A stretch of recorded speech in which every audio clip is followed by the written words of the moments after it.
valoraradio.org o en Spotify como Valora el Podcast. Quédate con nosotros. Iniciamos. No tengas miedo al mundo, Él te acompañará. Que con los pies en la tierra hay que caminar y la mirada en el cielo para encontrar que su gracia aquí está. Valora Radio. ¿Qué tal, amigos de Valora Radio? Bienvenidos a este programa Soldados de Dios. Soy su servidor Jaime Velázquez y les agradezco infinitamente que me estén acompañando el día de hoy en este programa tan especial para mí, como lo es hablar sobre el canon bíblico, un tema histórico. Ahorita no me voy a meter en muchos criterios de teología ni cosas de esas, no. Simplemente conocer cómo se dieron algunos eventos para que la iglesia, allá por el siglo IV, siglo V, definiera los libros canónicos, definiera una cosa que nosotros llamamos Biblia el día de hoy, y cómo este desarrollo histórico tuvo, pues, grandes controversias, grandes problemas, y un sinfín de criterios que había que considerarse para el establecimiento de un canon bíblico, porque nosotros el día de hoy podamos tener una Biblia. Hubo que haber un gran desarrollo progresivo, obviamente, en la definición de qué libros es palabra de Dios.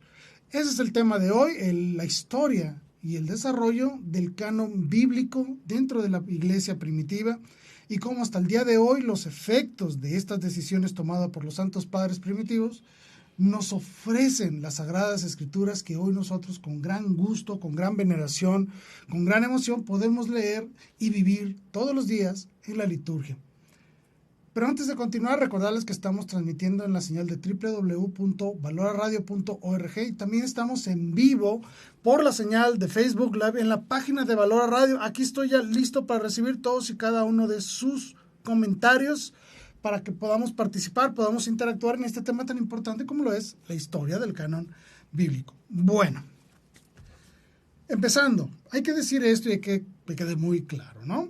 El tratado o todo este desarrollo que habla de la inspiración e inerrancia de las Sagradas Escrituras nos reflejan entonces que hay libros que tienen a Dios como autor, que fueron escritos bajo la inspiración del Espíritu Santo. Y así como lo oyeron, el autor de las Sagradas Escrituras es Dios, por lo tanto no pueden contener ningún error. Y cuando decimos que el autor es Dios, no estamos desechando, descartando la creatividad y la capacidad de los escritores humanos que redactaron esos textos. Nosotros no creemos en un libro dictado por Dios, creemos en un libro inspirado por Dios dentro de los contextos históricos y dentro de las mismas capacidades de los escritores inspirados. ¿Se entiende? Pero decimos sin lugar a duda que el autor es Dios y por lo tanto no hay error en las Sagradas Escrituras. Bueno, este desarrollo, esta evolución que tuvo lo que hoy definimos como canon bíblico, comenzó obviamente vamos a pensarlo así, desde antes de Cristo, obviamente. ¿Por qué? Porque los judíos tenían una gran cantidad de documentos que ellos consideraban inspirados, pero ellos, el pueblo judío, no tenía un canon definido, un canon cerrado. Es decir, ellos no habían establecido un listado o una guía de qué libros eran inspirados por Dios y cuáles libros no. Ellos no tenían eso. Con la llegada de nuestro Señor Jesucristo, toda la autoridad para establecer un canon de Sagradas Escrituras pasa a la iglesia. Es decir, el pueblo judío, aunque definen un canon para ellos muy posteriormente a la época cristiana, ya no tiene la autoridad para establecer cuáles son los libros o no libros canónicos para los cristianos. Por lo tanto, que quede muy claro, y esto es la principal idea que hay que establecer, el canon sagrado de escritos inspirados por Dios es definido por la iglesia, no por el pueblo judío como tal, ni tampoco en los siglos posteriores a las formulaciones de estos primeros intentos de la iglesia de establecer un canon que queda cerrado de alguna manera a principios del siglo V. Luego queda casi cerrado para el siglo XV y obviamente se cierra ya de manera definitiva hasta el siglo XVI. Pero bueno, ese es el desarrollo que vamos a establecer el día de hoy. Estoy listo para recibir todos sus mensajes a través de redes sociales. La palabra canon, ¿qué significa la palabra canon? Significa regla. La palabra canon significa regla, un modelo, una medida a seguir. Por lo tanto, cuando hablamos de canon de las Sagradas Escrituras, es la regla que define cuáles son los libros inspirados y cuáles no. Y esta nomenclatura para definir qué libros son canónicos se empieza a utilizar a partir del siglo III. Es decir, que antes de esa fecha no se hablaba de un canon de Sagradas Escrituras hasta finales del siglo III. Y obviamente esto concluye a finales del siglo IV, principios del siglo V. Hay un documento muy antiguo que se llama el Prólogo Monarquiano, así se llama, que se piensa que es del siglo III, afirma que el canon empieza en el Génesis y termina con el Apocalipsis. Es decir, fueron los primeros intentos de establecer un canon, una regla de libros inspirados, pero como podrán ver es hasta el siglo III, ¿sí? El primero en utilizar este término fue San Atanasio, ya por el año 350, porque él en unas controversias decía que ciertos escritos no eran canónicos, no pertenecían a la regla. Y es a partir de entonces cuando empieza a surgir de manera ya muy natural, tanto en Occidente como en Oriente, el uso de esta terminología para aplicarse a las Sagradas Escrituras. Los libros canónicos y los libros no canónicos, lo que pertenecían al cuerpo de Sagradas Escrituras y los que no. Es a partir del siglo IV, finales del III, principios del siglo IV.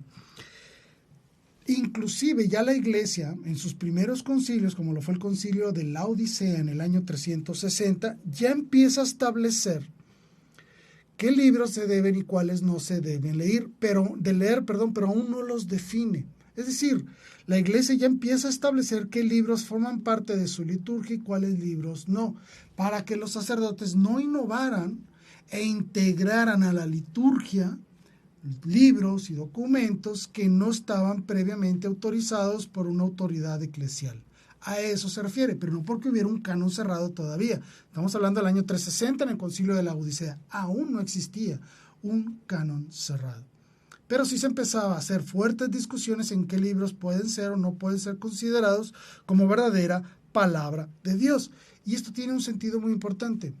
A finales del siglo II, principios del siglo III, surgieron una gran cantidad de documentos que se hacían llamar a sí mismos evangelios. Nosotros conocemos 4 evangelios, ¿no? El de Marcos, el de Lucas, el de Mateo y el del apóstol San Juan. Conocemos 4 evangelios. Bueno, no eran los únicos. Eran una gran cantidad de evangelios, que el de Pedro, que el de Santiago, que el de María Magdalena, que el evangelio de Judas, una gran cantidad de documentos que se presentaban en la iglesia primitiva como evangelios. Pero nunca la iglesia los había utilizado dentro de su liturgia. Por lo tanto, se empiezan a crear las primeras distinciones entre libros que sí forman parte de la liturgia y cuáles no. Y es entonces cuando estas fuertes discusiones motivadas por una gran cantidad de herejías que empiezan a surgir en la iglesia primitiva, se hizo obligatorio el establecer un canon, una regla de decir, estos libros sí son inspirados, estos libros no son inspirados. Hay muchas leyendas en torno a cómo se determinó el canon bíblico. Incluso en alguna ocasión llegué a escuchar que el canon se definió porque un obispo agarró todos los escritos que hablaban de Jesucristo, agarró todo el Antiguo Testamento, lo tiró al aire y los que quedaron arriba de la mesa, esos son los canónicos. Y los que se cayeron no eran canónicos. Tonterías como esas, ¿no? O como que vino una palomita y le inspiró a algún otro obispo cuáles eran inspirados por Dios y cuáles no. Obviamente esto no tiene que ver. Es un desarrollo teológico, es un desarrollo doctrinal, evolutivo dentro de la iglesia primitiva, en la cual se iban creando los criterios que permitían a la iglesia definir cuáles libros estaban de acuerdo con la revelación y cuáles debían ser custodiados como revelación divina. También hay que definir 2 términos muy especiales. Una cosa es un libro canónico o un documento canónico y otra cosa es un libro inspirado. Son 2 conceptos que son diferentes, van de la mano, pero son diferentes. Son diferentes criterios los que hay que tomar en cuenta para uno o para el otro. Un libro inspirado, obviamente puede atribuirse, o decir que un libro es inspirado, puede atribuirse al contenido del libro, por supuesto que sí. Ejemplo, la carta que escribió el Papa San Clemente Romano a finales del siglo I, en esta carta él dice textualmente, escribo esta carta inspirado por el Espíritu Santo. Y todo lo que dice el documento está conforme a la doctrina, por supuesto que sí. Pero no por eso es canónico. ¿Se entendió? Sabemos que todos los libros canónicos son inspirados, sí, pero no todos los libros inspirados son canónicos. Esta distinción hay que hacerla para establecer entonces que todos los libros que están dentro de este canon bíblico supone, además de que sean inspirados, para que sean canónicos tienen que ser inspirados, pero también deben ser declarados como tal por la Iglesia. Así de sencillo. La declaración de la Iglesia de que un libro es canónico es la que le da, vamos a ponerlo así, la certeza y autoridad al documento. No solo por ser inspirado, sino porque es declarado, inspirado y canónico. La autoridad, al final de cuentas, reside en la Iglesia. Es la Iglesia la que determina cuáles libros son inspirados y cuáles no. Independientemente si existan otros documentos que fueron redactados bajo inspiración del Espíritu Santo o no. ¿Por qué? Porque para establecerlos como palabra de Dios de manera especial tenían que cumplir un cierto tipo de criterio y sobre todo que formaran parte de la liturgia desde el inicio de la Iglesia primitiva. No todos los documentos inspirados que pueden escribirse a lo largo de la historia tienen que ser forzosamente incluidos en el canon bíblico, por supuesto que no. La declaración de canonicidad de un documento es porque era inspirado por Dios y contribuía al resguardo y anuncio de la revelación dada por Dios, es decir, para poder anunciar el depósito de la fe. Y como Dios da esa autoridad a la Iglesia, y dentro de la tradición y vida de la Iglesia surgen estos documentos, es la Iglesia la encargada de determinar cuáles libros deben formar parte de esta regla única y bien definida de libros inspirados que hoy conocemos como Biblia. Pero obviamente las controversias a lo largo de la historia fueron muchas. Y se habla principalmente del Antiguo Testamento.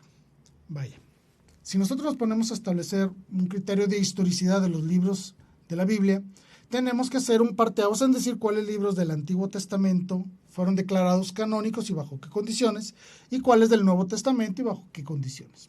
Se hace esta pequeña distinción porque hubo un proceso especial para cada uno de ellos y también existió una serie de controversias con respecto al Antiguo y otras controversias con respecto al Nuevo. Por lo tanto, debemos hablar de la historicidad de ambos documentos como tal, del Antiguo Testamento y del Nuevo Testamento. En este proceso es cuando surgen dos términos que son muy importantes para el desarrollo de la historia. El término de protocanónicos y el término de deuterocanónicos. Los vuelvo a repetir. Protocanónicos y deuterocanónicos.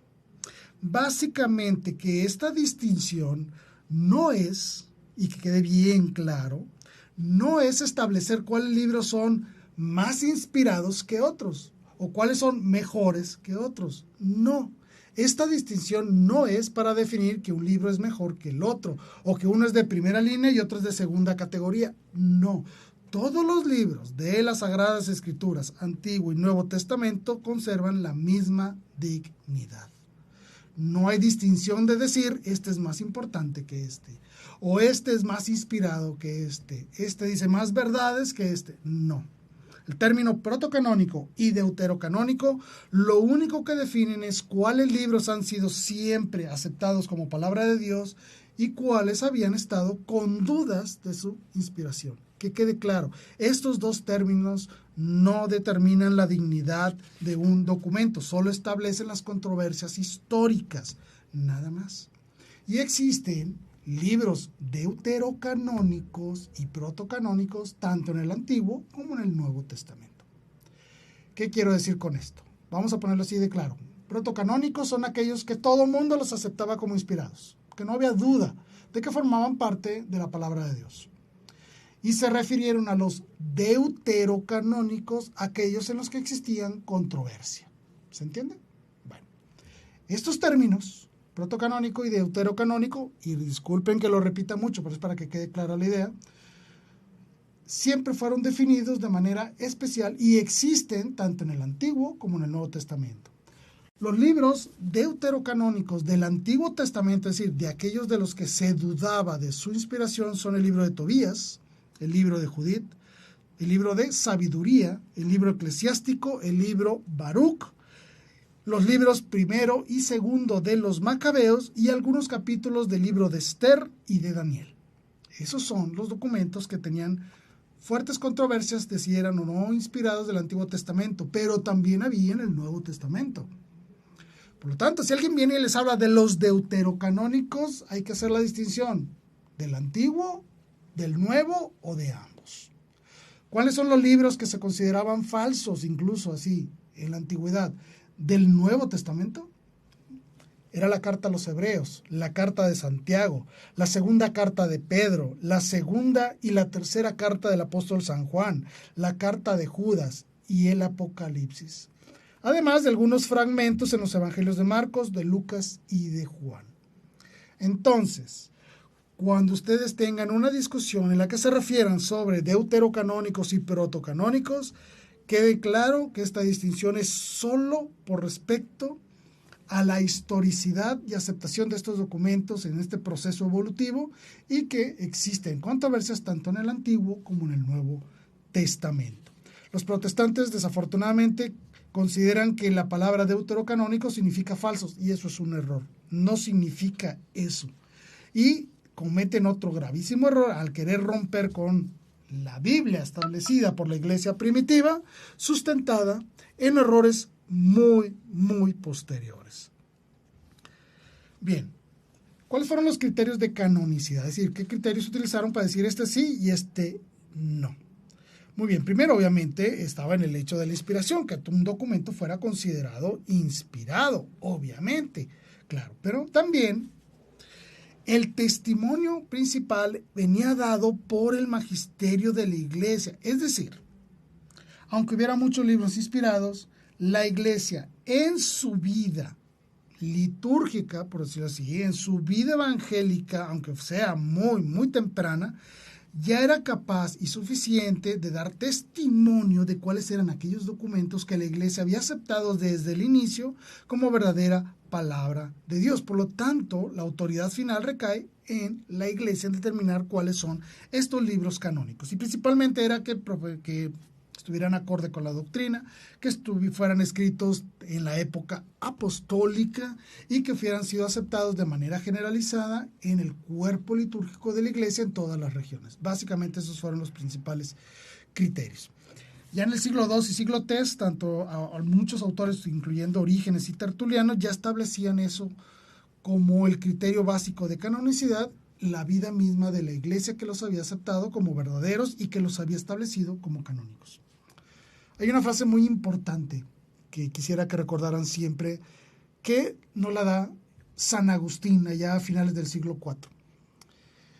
Estaba en una discusión sobre una serie de herejías que surgieron a raíz de unas loqueras de un señor llamado Marción, en el cual hablaba de que había un Dios bueno, había un Dios malo, y que el Dios bueno, que era Jesús, fue matado por el Dios malo porque era muy vengativo, una serie de tonterías ahí medio extrañas, ¿no? Bueno, en este proceso, con esta discusión con la herejía marcionista, los que seguían a Marción citaban constantemente la Biblia, el Nuevo Testamento, y lo utilizaban para decir, mira, el Dios del Antiguo Testamento es malo y el Dios del Nuevo Testamento es bueno, ¿sí? Utilizaban las Sagradas Escrituras para hacer esa distinción. El problema era que los marcionistas pues obviamente decían, yo tengo la verdad, la Iglesia Católica no tiene la verdad. Pero San Agustín les contesta de esta manera, oye, ¿por qué estás usando las Sagradas Escrituras de los católicos para refutar la autoridad de los católicos? No se puede hacer. Si tú me dices que yo no le crea a los católicos, por lo tanto yo no puedo aceptar que la Biblia es palabra de Dios, porque son los católicos los que me están diciendo que la Biblia es palabra de Dios. No puedes agarrar un decreto de la iglesia, darlo por válido y después decir que esta iglesia es falsa. No se puede. No puedes creer lo que a ti te venga en gana. Y entonces dice esta gran frase que todos conocemos, ¿no? Y él dice, no creería en el evangelio si no me mueve a ello la autoridad de la iglesia católica. Por lo tanto, sabiendo que la canonicidad de todos estos libros es un hecho sobrenatural que solo podemos conocer por revelación divina a través de la tradición de la iglesia, a través del testimonio de la iglesia, a través de la vida litúrgica de la iglesia, es por eso que debemos entender que la determinación final de cuál es la palabra de Dios recae directamente en la iglesia, en la cual les ha sido dada toda la autoridad.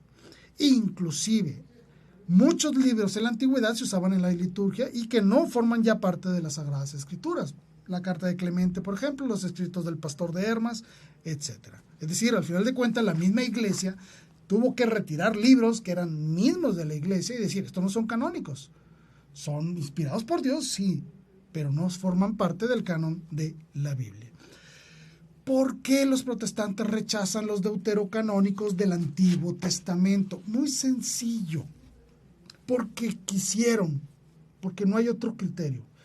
Calvino, él decía, pues yo los rechazo porque así me inspiró el Espíritu Santo y no da más testimonio, es decir, no establece un criterio de canonicidad válido, ni siquiera en la historia, ni siquiera fundamentado en los mismos documentos. Y en el caso de Lutero, rechaza los deuterocanónicos por la simple y sencilla razón de que contrarrestaban contra su locura, su herejía de que somos salvados solo por la fe.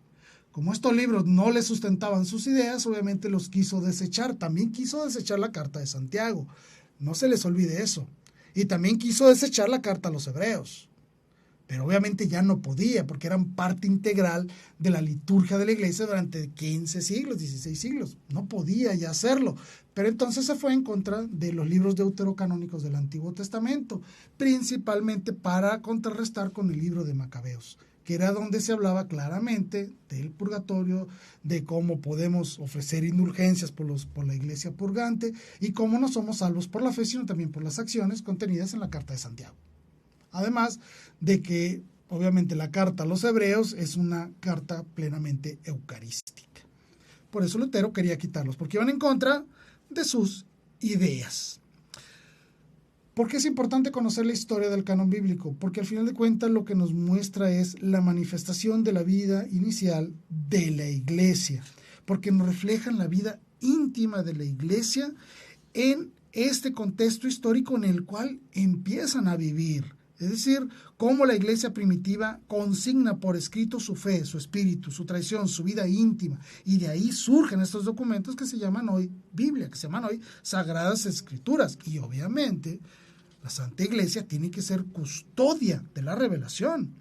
Por supuesto, es su gran obligación custodiar la revelación y anunciarla. Por lo tanto, tenía que establecer ciertos criterios para poder fundamentar todas sus ideas, toda su doctrina, todas sus enseñanzas. Y como había una gran cantidad de documentos circulando por el mundo cristiano, tuvo que hacer un acto de discernimiento para establecer cuáles son estos documentos que forman parte certificada de la revelación de Dios a través del Espíritu Santo, a través de los escritores de la iglesia. ¿Sí? Es hasta el siglo IV cuando surge algo llamado Biblia. Antes del siglo IV no existía la Biblia. Sí existía Sagrada Escritura, pero no existía el índice que determinaba de manera fehaciente cuáles eran los documentos que debían ser considerados como verdaderamente palabra de Dios.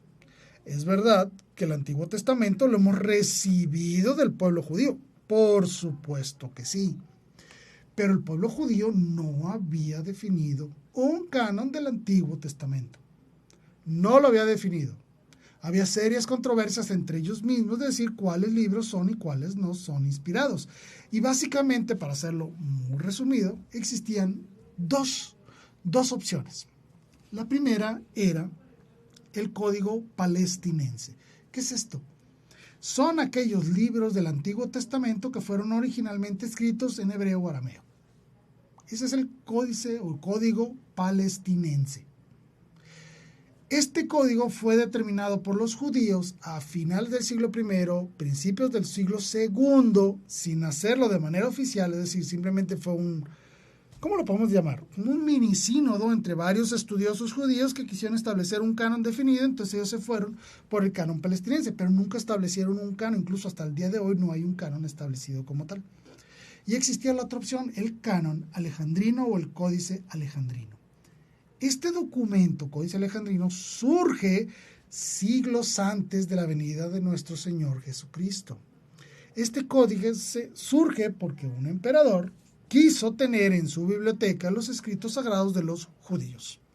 Como estos documentos estaban escritos en hebreo, arameo, en la lengua de Palestina, él no los podía leer.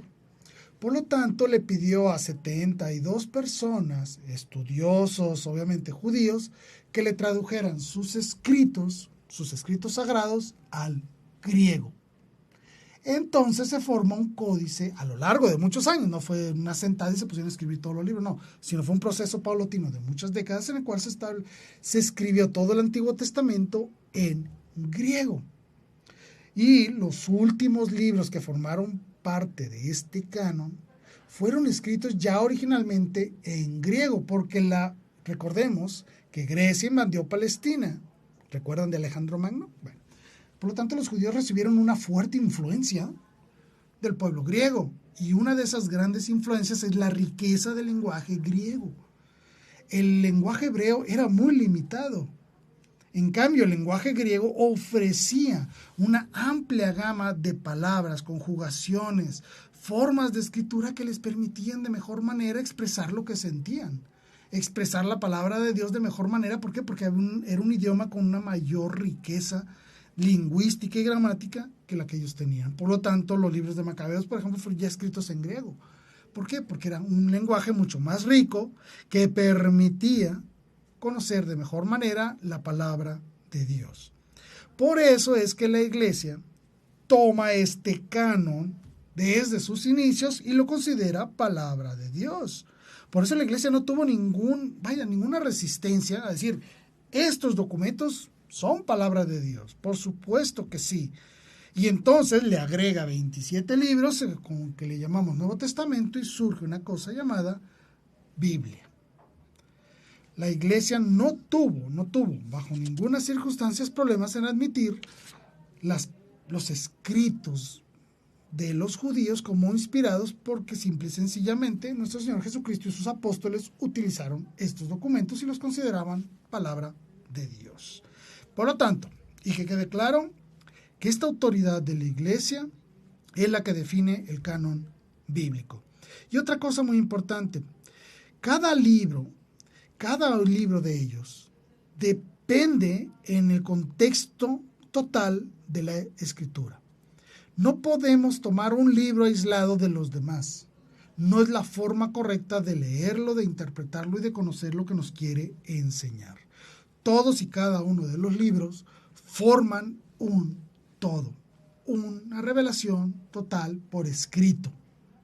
No que sea la revelación única o la revelación total, no, porque también la tradición de la Iglesia ofrece pautas de revelación, por supuesto que sí. Nosotros creemos en la Sagrada Escritura y la Sagrada Tradición, pero todo lo que tenía que quedar escrito, quedó escrito en un documento que hoy conocemos como Biblia. Una pregunta importante que se hace frecuentemente, ¿cómo puedo estar yo seguro de que todos los libros que están en la Biblia son los que deberían de estar y no falta alguno? Nosotros definimos que el canon está cerrado. Los católicos decimos no, los libros que tenían que formar parte de la Biblia ya están ahí.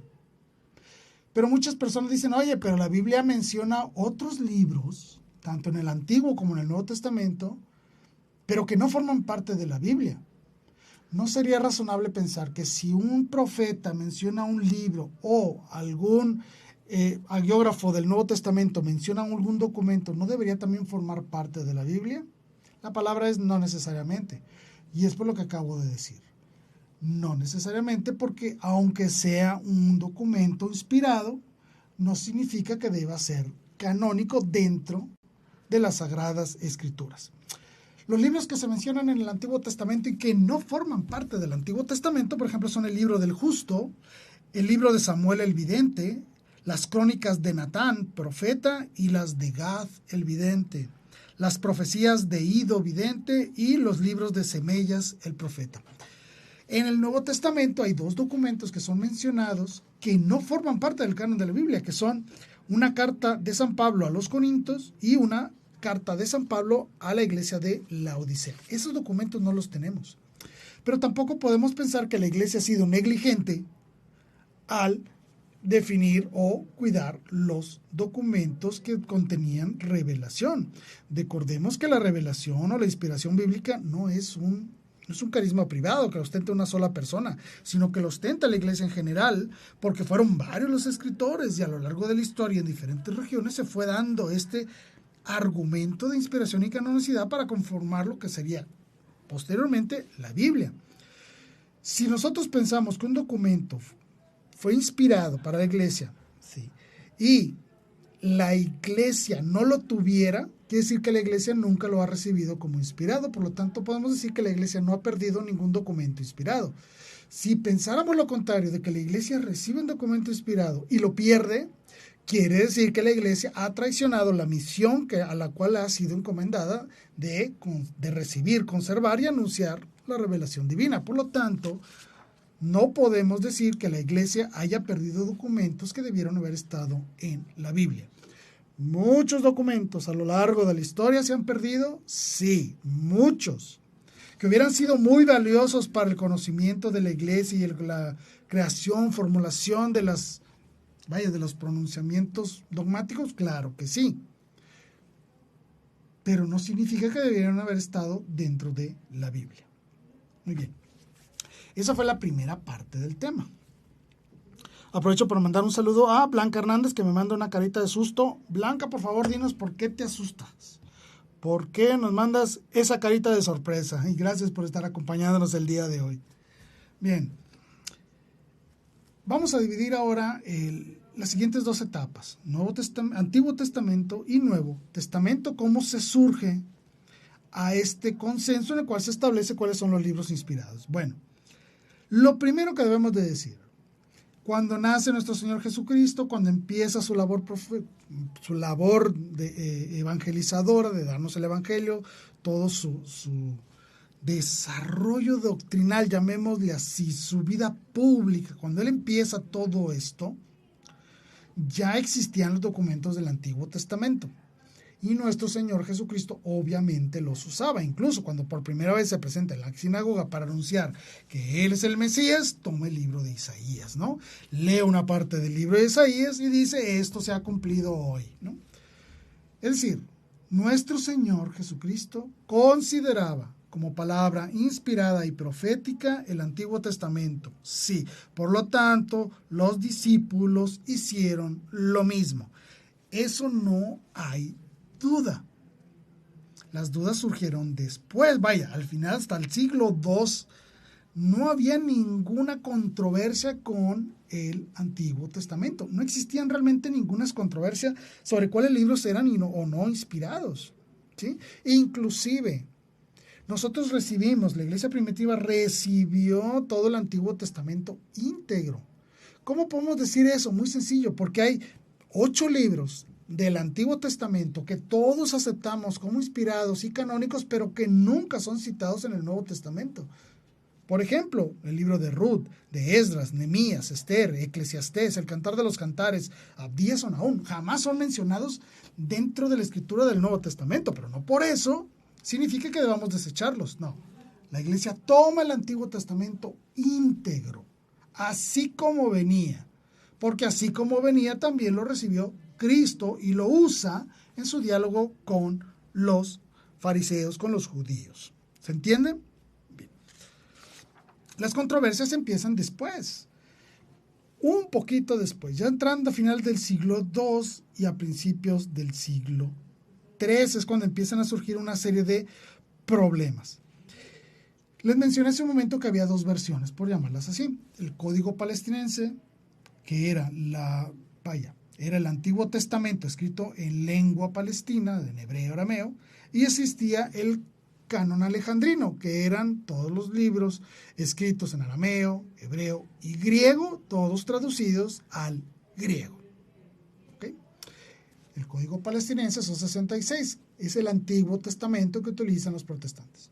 Y el Antiguo Testamento que nosotros usamos en la Iglesia Católica son 46 libros, perdón.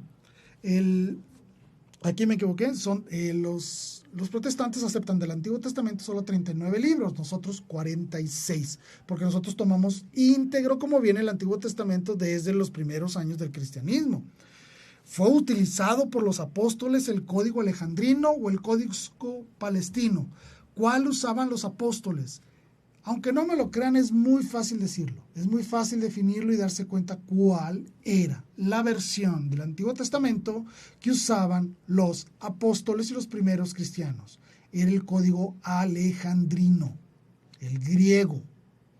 No el código pequeño de los palestinos, no, utilizaba el código amplio de que estaba escrito en griego y que se utilizaba no solo en Palestina, sino también fuera de Palestina, por los judíos de la diáspora, por los judíos que no vivían en Palestina.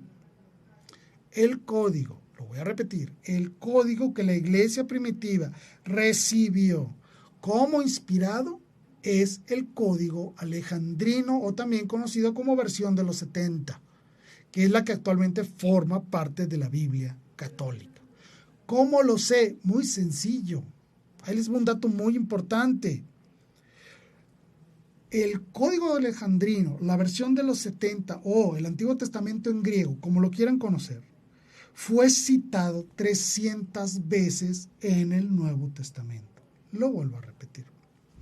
En el Nuevo Testamento hay 350 citas del Antiguo Testamento. ¿Ok? De esas 350 citas, 300 son del Códice Alejandrino, de la versión de los 70, de la versión en griego. Los apóstoles usaban el Antiguo Testamento escrito en griego y San Pablo los reconoce como Sagrada Escritura en su primera carta a Timoteo.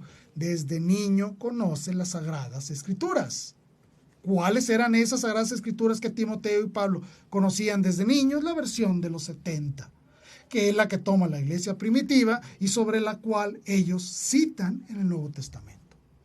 La Biblia, la parte del Antiguo Testamento recibido por la iglesia, y lo voy a repetir, no importa, que recibieron los apóstoles, que usaron los apóstoles, que usaron los que escribieron el Nuevo Testamento, usaron la versión alejandrina, la versión de los 70, la versión en griego. A finales del siglo I, los judíos, o un grupo de judíos, no voy a decir los judíos, un grupo de teólogos judíos, ya cuando los habían corrido de Jerusalén, que estaban en una ciudad llamada Jamnia, un grupo de ellos decidió establecer como Sagradas Escrituras solo el canon palestinense, es decir, solo los escritos originalmente escritos en hebreo y arameo. Pero ellos ya no tenían autoridad, o sea, lo que ellos hayan decidido en ese grupo de judíos en Jamnia, nos viene valiendo muy poco. ¿Por qué? Porque ellos ya no ostentan la autoridad está en la iglesia, no en los judíos. Por lo tanto, cuando ellos pretenden hacer un intento de cerrar el canon, que no lo lograron, obviamente, porque eran solo un grupo pequeño de judíos, cuando intentan cerrar el canon, pues eso es irrelevante para nosotros. Porque nosotros tenemos la evidencia en el Nuevo Testamento que los apóstoles y nuestro Señor Jesucristo utilizaban la versión en griego. Por eso la iglesia tiene en el Antiguo Testamento la versión en griego, la versión de los 70. Hasta el siglo II nadie ponía en duda esto. Surge con problemas, con las discusiones con judíos, cuando empiezan los tratados apologéticos de los padres de la iglesia para defenderse de los constantes ataques de los judíos y de otros grupos. Es decir, tuvieron entonces que utilizar el código palestinense para refutar a los judíos porque no querían aceptar la otra versión. Bueno, entonces para poder entrar en una discusión, utilizaban el código reducido, el código de 39 libros nada más. Pero no porque pensaran que solo eso eran la palabra de Dios y los otros no. No, simplemente utilizaban las mismas herramientas que utilizaban los judíos para entrar en este diálogo de apología y de debate. Sabemos perfectamente, por ejemplo, que la Didaché, que fue escrito al final del siglo I, no hacía distinción de libros apócrifos del Antiguo Testamento, no, los toma como íntegros. San Clemente Romano tampoco hace eso, incluso cita el libro de Judith, cita Esther, cita el libro de la sabiduría y cita el libro eclesiástico. La epístola de Bernabé, que se escribió también a finales del siglo I, habla del libro de las sabidurías y habla del libro de eclesiástico. San Policarpo de Esmirna, ya por el año 150, habla de la carta, en su carta a los Filipenses habla del libro de Tobías también, por ejemplo, que forman parte del Antiguo Testamento. San Ignacio de Antioquía habla del libro de Judith. El pastor de Hermas, allá también a mediados del siglo II, habla del eclesiástico, habla de Tobías, menciona el segundo libro de los Macabeos y el libro de la sabiduría. San Justino también en sus apologías a mediados del siglo II menciona las partes deuterocanónicas del libro de Daniel, y también incluso hace una seria acusación a los judíos por no aceptar la versión griega de los 70, es decir, el Antiguo Testamento de 46 libros. El código amplio, el código alejandrino, les hace este reclamo: hey, estas son las palabras sagradas que ustedes desde siempre habían considerado sagradas. Solo por entrar en controversia con los cristianos han querido cambiar de canon, pero eran sus escritos sagrados. ¿Por qué los rechazan ahora? Esto lo hace San Justino a mediados del siglo II. Atenágoras, en el año 177, en su obra escrita, llama Legatio pro Christianis, ¿sí?, menciona al profeta Baruch. San Ireneo cita a Baruch y los capítulos de Daniel. También incluso utiliza frecuentemente el libro de la sabiduría. Clemente Alejandrino, ya entrando al siglo III, menciona los libros de los Macabeos y también incluso los considera canónicos e inspirados. Orígenes, mediados del siglo III, cita prácticamente todos los libros deuterocanónicos del Antiguo Testamento. Igual Tertuliano, igual San Cipriano y también San Hipólito Romano lo realiza. Por eso es que sabemos que no consideraban falsos o apócrifos estos documentos, ni siquiera los distinguían como protocanónicos y deuterocanónicos, no existía eso todavía. Y para refutarlo aún más, existe la iconografía cristiana primitiva que da testimonio de que estos libros eran fuertemente aceptados dentro de la iglesia. Por ejemplo, se han encontrado 3 pinturas y 2 esculturas del profeta Tobías. Hay 17 pinturas y 25 esculturas de los 3 jóvenes mencionados en el libro de Daniel que fueron enviados a los hornos. También se muestra a Susana entre los 2 viejos en 6 pinturas y en 7 esculturas. También se muestra a Daniel en 2 pinturas y en una escultura. Inclusive se ve constantemente en 39 pinturas y 30 esculturas a Daniel en el lago de los leones. Es decir, para el siglo III, el uso de los libros deuterocanónicos del Antiguo Testamento era apenas aceptado, lo cual nos confirma que la iglesia primitiva siempre utilizó como escritura sagrada del Antiguo Testamento la versión griega, la versión de los 70. Es a partir del siglo III, con las disputas con los judíos, donde se hace necesario entonces, para establecer criterios de discusión y apología, utilizar el canon hebreo. Pero es para eso, no para desechar los otros. Simplemente para tener un lenguaje, bien claro, sobre el cual establecer los criterios de las disputas entre judíos y cristianos en la iglesia primitiva. Por ejemplo, ya cuando se empiezan a crear este tipo de distinciones son en los escritos de, por ejemplo, San Melitón de Sardes, que empieza a establecer una serie de libros y cita prácticamente todos los libros excepto el libro de Esther, porque incluso los judíos ya negaban Esther, el libro de Esther. Orígenes, por ejemplo, habla, sin él dudar de la inspiración de los libros, habla de que muchos cristianos estaban teniendo serias controversias y dudas con la inspiración de ciertos libros.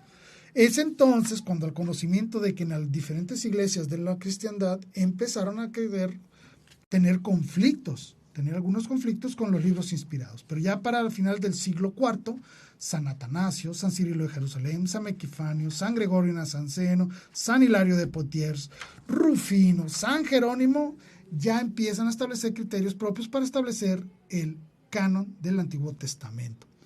Es en el año 382, aunque hay algunas controversias con respecto a eso, cuando en un, no voy a decir concilio, sino en un, llamémosle un sínodo en Roma, que mucha gente pone en duda, pero no importa, lo voy a mencionar, el Papa San Dámaso I establece la primera lista canónica de los documentos que son las Sagradas Escrituras, y obviamente son los 73 libros, que conforman la Biblia, 46 en el Antiguo, 27 en el Nuevo.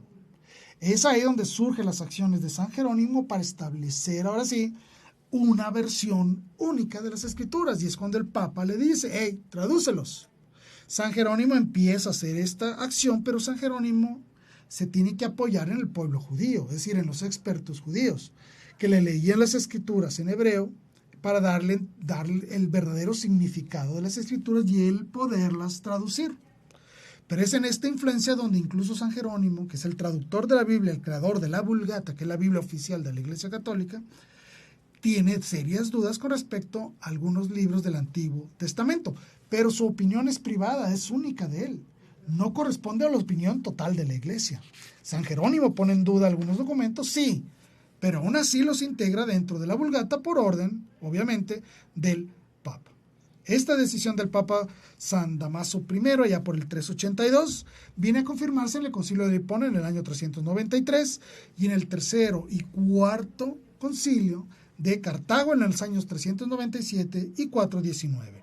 Además, el Papa Inocencio I ratifica esta lista en una carta enviada en el año 405 a Exuperio, que era el obispo de Tolosa.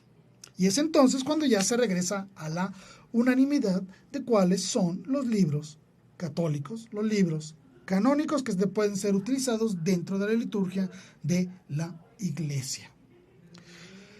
Estas controversias ya no se mencionan prácticamente a lo largo de la historia, ya no tienen un gran problema a lo largo de la historia. Sin embargo, a partir del siglo XV y obviamente en el siglo XVI, con las locuras de Lutero, es que se vuelve a poner en controversia sobre la canonicidad de la Biblia, es decir, cuáles libros debían estar o no. Y como ya les mencioné, Lutero, la decisión de definir algunos libros como de no tan inspirados, porque no los sacó de la Biblia, que quede claro, eso lo hicieron las sociedades bíblicas en el siglo XIX. Lutero no quitó los libros, simplemente dudó de su autenticidad, dudó de su inspiración. Y no solo en el Antiguo Testamento, sino también de libros del Nuevo Testamento, que no se nos olvide eso. Es decir, la Biblia de Lutero tenía 73 libros. Simplemente hace una distinción de cuáles son más inspirados y cuáles eran menos inspirados según él, según sus propias locuras. Pero no lo sacó de la Biblia. Fueron las Sociedades Bíblicas Unidas en el siglo XIX quienes decidieron ya de plano ya no imprimir Biblias con 73 libros, para reafirmar todo el crecimiento de una gran cantidad de sectas que podían utilizar esas versiones bíblicas que se ajustaban a sus propios criterios y a sus propias ideas. Vaya, lo hicieron por negocio, para que se entienda. Bajas el costo quitando 7 libros y lo produces en masa, sin notas, sin anotaciones, sin comentarios, para que cualquiera los pudiera interpretar como se le diera su regalada gana. Todos estos problemas surgen a finales del siglo V y a principios del siglo XVI, principalmente con Lutero. Por lo tanto, la Iglesia tuvo que confirmar solemnemente el canon de las Sagradas Escrituras en el año de 1441 en el Concilio Florentino. Y obviamente de manera solemne ya promulgada como un dogma de fe, canon cerrado, se hizo en la cuarta sesión del 8 de abril de 1546 en el Concilio de San Juan de Letrán. Es hasta entonces cuando ahora sí se cierra el canon bíblico y es lo que tenemos hasta el día de hoy como palabra de Dios. Quiero aprovechar para mandar saludos antes de despedirme. Me escribe Deyanira Pacheco. Gracias, Deyanira, te mando un abrazo. Dice, un fuerte abrazo desde Zacatecas. Más que interesante conocer la teología de las Sagradas Escrituras y su importancia en la historia. Muchas gracias. Te agradezco a ti, Deyanira. Gracias por tus palabras. Blanca Hernández dice, es que es muy impresionante. Me encanta Valora Radio. Sí, somos muy afortunados de formar parte de Valora Radio. Gracias, Blanca, por estar con nosotros. También le mando un abrazo a Analía Elizondo y a Ivonne Álvarez. Gracias de verdad por habernos acompañado el día de hoy y no me queda más que despedirme. Gracias por acompañarme y no lo olvidemos nunca. Viva Cristo Rey, viva María Santísima, Virgen de Guadalupe. Hasta la próxima.